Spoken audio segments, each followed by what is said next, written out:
नमस्कार सभी का हमारे चैनल पे हार्दिक स्वागत है।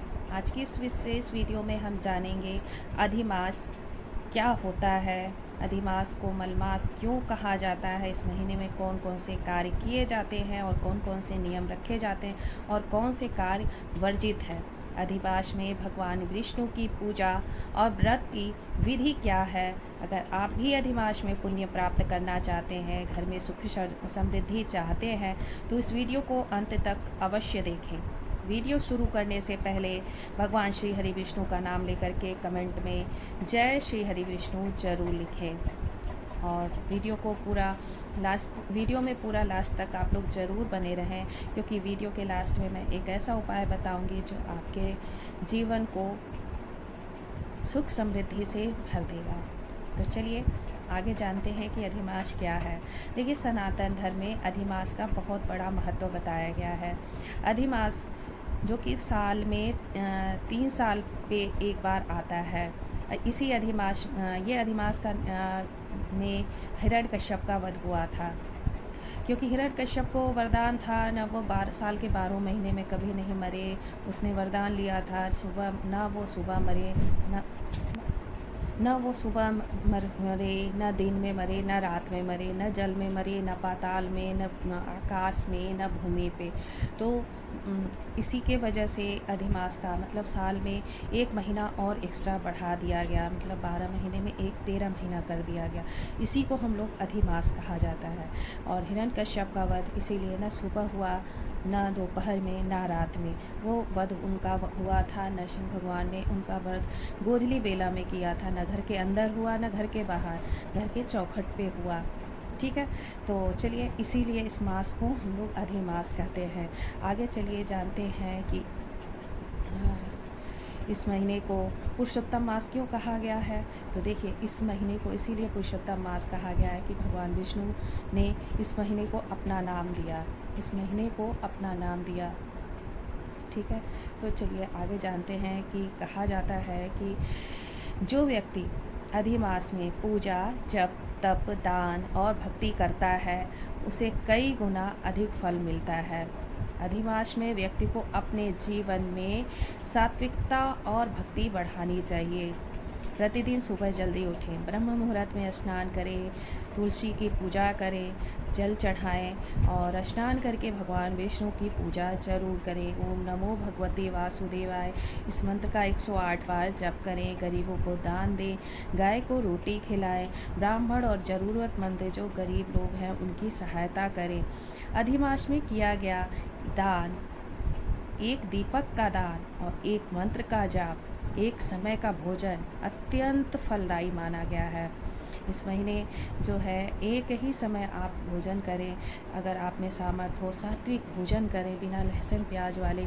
और हाँ, किसी के घर का अगर आप जैसे कल से स्टार्ट हो रहा है, जैसे अधिमास से स्टार्ट हो रहा है, तो आप किसी के घर का अगर आप ये व्रत का अनुष्ठान लेते हैं तो आप किसी के घर का भोजन ना करें, किसी के घर का पानी ना पिए, आप अपने घर पे ही एक टाइम सात्विक भोजन करें। ठीक है, आगे चलिए जानते हैं कि अधिमास में क्या नहीं करना चाहिए। तो देखिए, अधिमास में हमें शुभ कार्यों की मनाही होती है, जैसे शुभ और मांगलिक कार्य नहीं होते, जैसे विवाह, सगाई, गृह प्रवेश, नया व्यवसाय कोई शुरू करना चाह रहा हो, मुंडन संस्कार हो गए, जनेऊ हो गया, भूमि पूजन, ये सब चीज़ें मनाही होती है। ठीक है, झूठ बोलने से बचें, क्रोध और अपशब्दों से दूर रहें, वाद विवाद में ना पड़ें, मांस मदिरा का सेवन न करें, किसी का अपमान न करें, क्योंकि इस महीने में किया गया अच्छा और बुरा कर्म दोनों का कई गुना फल मिलकर के प्राप्त होता है। अगर आप बुरे कर्म कर रहे हैं तो उसका कई गुना फल आपको मिलेगा, और अगर आप अच्छे कर्म करते हैं तो उसका भी कई गुना फल आपको मिलेगा। ठीक है, चलिए आगे जानते हैं अधिमास पूजा की संपूर्ण विधि। तो देखिए, अधिमास पूजा में आपको वैसे तो सारी चीज़ें घर पे मौजूद रहती हैं, हमारे पास होती हैं। तो देखिए, पीला वस्त्र चाहिए आपको पूजा में। सबसे पहले पीला वस्त्र, तुलसी दल, धूप, दीप, फूल माला, पंचामृत, फल और प्रसाद, घी का दीपक। ठीक है, सबसे पहले सुबह स्नान करके स्वच्छ पीले वस्त्र धारण करें। सुबह ब्रह्म मुहूर्त में स्नान करें, जैसे कि हमने कार्तिक मास में सुबह ब्रह्म मुहूर्त में स्नान किया था, सेम वैसे ही नियम करने हैं हमें।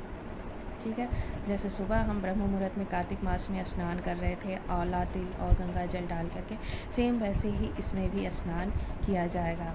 एक बाउल में ये उपाय है, आपको इसलिए बता रही हूँ, ये महा उपाय है।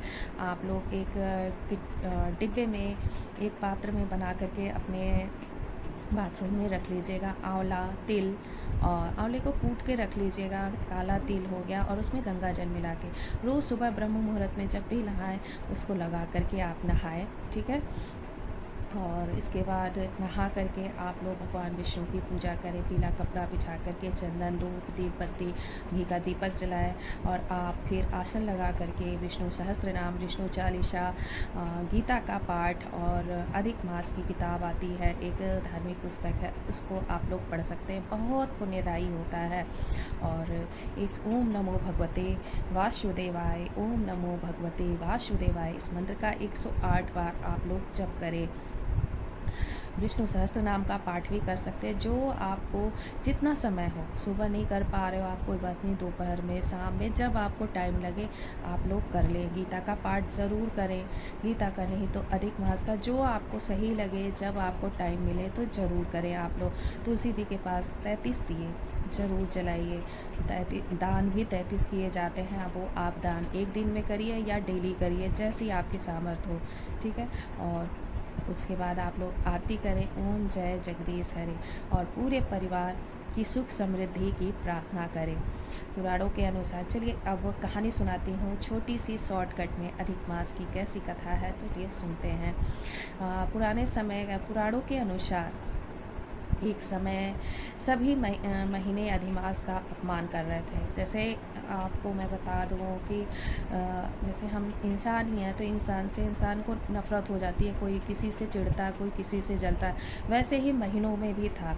साल के जो 12 महीने थे, अधिमास को 3 साल पे एक बार आता था, 3 साल पे एक बार अधिमास आता था, तो उनको लोग अधिमास को जो है ना किनारे कर दिए, क्योंकि भाई बाकी जो 12 महीने थे वो किसी न किसी देवता ने ले रखा था, देवता के नाम से जाना जाता। अधिमास को किसी ने नाम ही नहीं दिया, किसी देवता ने नाम ही नहीं दिया, तो बेचारे बहुत दुखी थे अधिमास, क्योंकि सब लोग उनका अपमान करते थे कि कोई मांगलिक कार्य नहीं होता है, कोई शुभ कार्य नहीं होता है। तो दुखी होकर के अधिमास जो है ना, दुखी होकर के अधिमास, नारद जी है जो, एक दिन वो दुखी थे, तो नारद जी जो है विष्णु भगवान के पास उनको ले गए। भगवान विष्णु के पास जब वो पहुँचे, तब भगवान विष्णु ने कहा, यहाँ से तुम मेरे नाम से जाने जाओगे, तुम्हारा नाम पुरुषोत्तम मास होगा।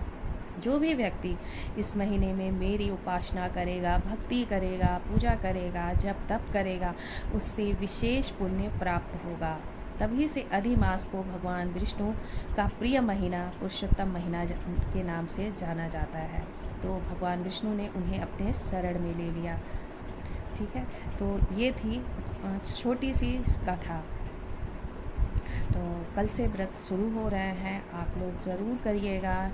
अगर आप लोग व्रत नहीं कर सकते तो कोई बात नहीं, आप लोग सात्विक भोजन करिएगा, कोशिश करिएगा ब्रह्म मुहूर्त में स्नान करिए। और जैसे मैंने आपको बताया कि सुबह ब्रह्म मुहूर्त में स्नान करने के लिए क्या क्या लगाना है, कैसे नहाना है, कैसे पूजा करना है, वो ज़रूर करिएगा।